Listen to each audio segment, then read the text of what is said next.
दोस्तों जय हिंद जय भारत। मैं मदन लाल आज़ाद, संयोजक संस्थापक all India bike board taxi union, आज दिनांक 20 सितंबर 2020 को आपके समक्ष प्रस्तुत हूं राजधानी दिल्ली से ठगी प्रकरणों के संदर्भ में कुछ विशेष सूचना देने के लिए और कुछ ज़रूरी बातें आप सबके साथ करने के लिए। कई दिनों से आपसे मैं मुखातिब नहीं हो सका, उसके लिए क्षमा प्रार्थी हूं दोस्तों। आज सबसे पहले तो मैं आपको एक बढ़िया खबर सुना देता हूं कि बाइक बोर्ड टैक्सी स्कैम के मास्टरमाइंडों में सम्मिलित रहा रिटायर्ड फौजी पुष्पेंद्र, उसने अपनी बेल लगा रखी थी गौतम बुद्ध नगर जिला कोर्ट में। 27 केसों में उसकी बेल रिजेक्ट कर दी है कल जनपद न्यायालय गौतम बुद्ध नगर ने। और जैसा कि मैं पहले भी कहता रहा हूं, आज पुनः उस बात को दोहराता हूं कि चाहे वो पुष्पेंद्र हो, चाहे संजय भाटी, चाहे कसाना, चाहे मसाना, ये जितने भी ठग हैं, इनका पूरा जीवन जेल की सलाखों के पीछे ही बीतेगा। इनकी ज़िंदगी अभिशप्त रहेगी जेल में रहने के लिए। और इन्होंने जो आप लोगों की मेहनत की कमाई को लूट कर बहुत सारी संपत्तियां बनाई थीं, वो सब सीज होंगी, नीलाम होंगी और आपका पैसा आपको वापस मिलेगा। दोस्तों दुर्भाग्य की बात यह है कि पुष्पेंद्र, संजय भाटी, विजय कसाना जैसे लगभग 13-14 ठग बाइक बोर्ड स्कैम के वो जेल में बंद हैं, लेकिन इससे कहीं ज़्यादा ठग, अभी 25 के लगभग ठग बाहर खुले घूम रहे हैं, जिनमें मुख्य रूप से करणपाल, वो भी रिटायर्ड फौजी था, रविंदर वर्मा, भूदेव, धर्मेंद्र और बहुत सारे इसी तरह के हैं। दीप्ति है, उसकी रविंदर की वाइफ है, करणपाल की भी वाइफ है और बहुत सारे हैं इसी तरह के। लगभग 25 ठग अभी जेल की सलाखों से बाहर हैं, जिनमें मास्टरमाइंड बद्रीनाथ तिवारी का नाम भी शामिल है। जो बड़े दुख का विषय है दोस्तों कि हमारी पुलिस एजेंसी सरकारी दबाव के कारण इन ठगों को अभी गिरफ्तार करने में थोड़ा संकोच बरत रही हैं, क्योंकि सरकार का दबाव है बहुत ज़्यादा। वैसे तो सुप्रीम कोर्ट भी लगभग 10 बार सरकार को पत्र लिख चुका है, ऑफिशियली पत्र हैं वो सब, कि इस केस की जांच सीबीआई के हवाले कर देनी चाहिए। जो आपने ईमेल्स भेजे, हमने रिट्स फाइल की, उन पर पत्रावली गई है सुप्रीम कोर्ट से, लेकिन सरकार के कान पर अभी जूं नहीं रेंग रही, क्योंकि ये सारे स्कैम्स प्रधानमंत्री की स्कीम्स के नाम पर हुए हैं। इसलिए प्रधानमंत्री और उनके सहयोगी नहीं चाहते कि bike board, hello taxi, top ride, Radha Madhav, science city, future maker, evergreen, NMM, mushroom India, हमारा वाहन हमारी सवारी जैसे ये तमाम स्कैम्स सीबीआई के हवाले हों और सीबीआई इनमें बाल की खाल निकाल करके प्रधानमंत्री को नंगा ना करे। सारा जो खेल है ये सरकार का, इन केसों को सीबीआई के हवाले न करना, वो केवल प्रधानमंत्री के फर्जी और झूठे आभा मंडल को बचाए रखने के लिए चल रहा है। स्वयं सीबीआई हेडक्वार्टर से 2-2 पत्र सरकार को भेजे जा चुके हैं कि ये केस हमारे हवाले कर दिए जाएं। उत्तर प्रदेश पुलिस 2-2, 3-3 बार जो है रिकमेंडेशन अपनी भेज चुकी है कि ये केस हमारे बूते के बाहर के हैं, इनको सीबीआई के हवाले किया जाए। दिल्ली पुलिस ने सेंट्रल गवर्नमेंट को पत्र लिखा कि ये सीबीआई के हवाले कर दिए जाएं। स्टेट होम सेक्रेटरी राजस्थान ने पत्र भेजा सेंट्रल गवर्नमेंट को कि ये स्कैम सीबीआई के हवाले किए जाएं, लेकिन सेंट्रल गवर्नमेंट, मोदी सरकार जिसको कहते हैं, उसके कान पर जूं नहीं रेंग रही और वो इन स्कैम्स को सीबीआई के हवाले नहीं करना चाहती, केवल और केवल अपनी खाल बचाने के लिए। दोस्तों सबको पता है, आज भी सुबह सुबह एक सिख रेजिमेंट के जवान ने हमारे ने फांसी लगा करके खुदकशी कर ली है, आत्महत्या कर ली है। रोजाना 1-2 फौजी bike boat, hello taxi, top ride scam के में फंसे होने के कारण सुसाइड कर रहा है। हजारों हमारे सैनिक सुसाइड कर चुके हैं। 2 लाख से ज़्यादा हमारे फौजी भाई इन ठगी स्कैम्स का शिकार बने हैं, और वो बने हैं भूदेव, करणपाल, धर्मेंद्र, पुष्पेंद्र, रविंदर वर्मा जैसे ठगों के कारण। चूंकि ये पूर्व सैनिक थे, एक सैनिक की इमेज हमारे देश में देवताओं और मसीहाओं जैसी होती है, उस इमेज का अनुचित लाभ उठा करके इन लोगों ने हमारे देश के लगभग 2 लाख सैनिकों को इन ठगी स्कैम्स में फंसा लिया, जिसके कारण हमारे हजारों सैनिक अब तक आत्महत्या कर चुके हैं। रोजाना 1-2 आत्महत्या कर लेता है। और सरकार को सब पता होती है हम बताते रहते हैं, दूसरे माध्यमों से भी पता चलता है, तो थोड़ा थोड़ा मीडिया में भी आने लगा है। सुप्रीम कोर्ट बता चुका है, दिल्ली हाई कोर्ट बता चुका है, लेकिन सरकार लगातार इन मामलों की सुनवाई को टाल रही है। अभी 30 सितंबर का हमने आह्वान किया था कि 30 सितंबर 2020 को सुबह 10 बजे हम लाखों की तादाद में इकट्ठे होंगे, तमाम ठग कंपनीज के पीड़ितों को लेकर और संसद का घेराव करेंगे अनियमित जमा योजना पाबंदी कानून 2019 के रूल्स को नोटिफाइड कराने के लिए।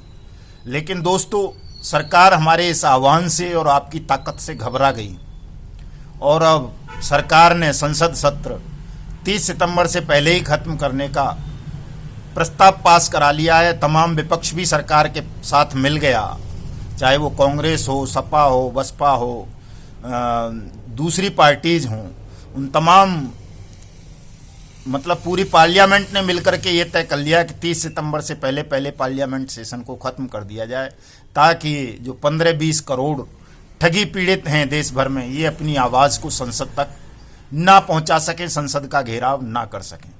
दोस्तों, सेंट्रल गवर्नमेंट और स्टेट गवर्नमेंट्स मिलकर के कोर्ट को भी स्थगित रखे हुए हैं। हमारी 6 अगस्त की सुनवाई होनी थी दिल्ली हाई कोर्ट में, उसे 30 सितंबर के लिए टरका दिया, कोर्ट को बंद कर दिया गया।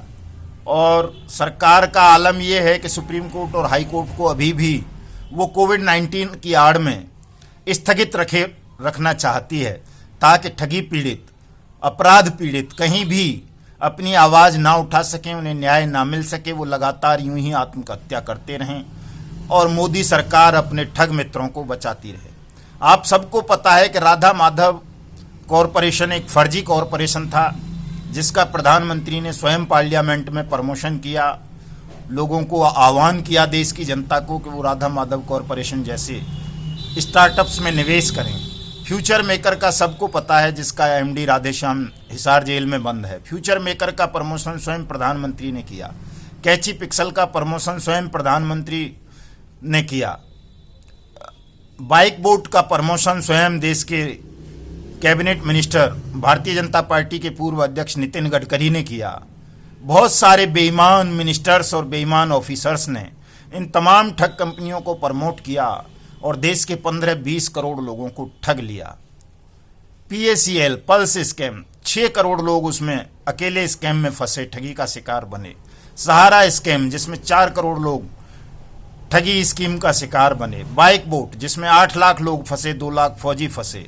हेलो टैक्सी, 10,000 से ज़्यादा लोग हैं। राधा माधव कॉरपोरेशन लिमिटेड, जिसका CMD मितेश अग्रवाल, उसका बाप अनिल, उसका भाई अभिषेक अग्रवाल और 15-20 ठग उसके साथी, तमाम खुले घूम रहे हैं, आज तक गिरफ्तारी नहीं हुई। उसमें 50 लाख लोगों के साथ ठगी हुई, 60 लाख लोगों को फ्यूचर मेकर के नाम पर ठगा गया। ये सारे प्रकरण, सारे स्कीम, चाहे वो NMM हो, एवरग्रीन हो, ग्रीन ग्लोरी हो, हीरा गोल्ड हो, आपका और दूसरे स्कैम्स हों, चाहे वो साइंस सिटी हो, ये तमाम स्कैम प्रधानमंत्री और उनकी कैबिनेट की नॉलेज में रहे हैं और उनके संरक्षण में हुए हैं। इसलिए सरकार इन तमाम स्कैम्स को CBI के हवाले नहीं करना चाहती। इन स्कैम्स के पीड़ितों को न्याय मिल सके, इसके लिए अनियमित जमा योजना पाबंदी कानून 2019 के रूल्स को नोटिफाइड करने से रोक रखा है। चूँकि हमारी संसद ने जो कानून बनाया 2019 जुलाई में, अनियमित जमा योजना पाबंदी कानून 2019, उसमें ये प्रोविज़न किया पार्लियामेंट ने सर्वसम्मति से कि 6 महीने के अंदर अंदर सरकार ठगी पीड़ितों का पैसा वापस करेगी, ठगों की चल अचल संपत्तियों को देश विदेश वालियों को नीलाम करेगी। इस प्रोविज़न के कारण सरकार ने इस कानून के इम्प्लीमेंटेशन को रोक लिया।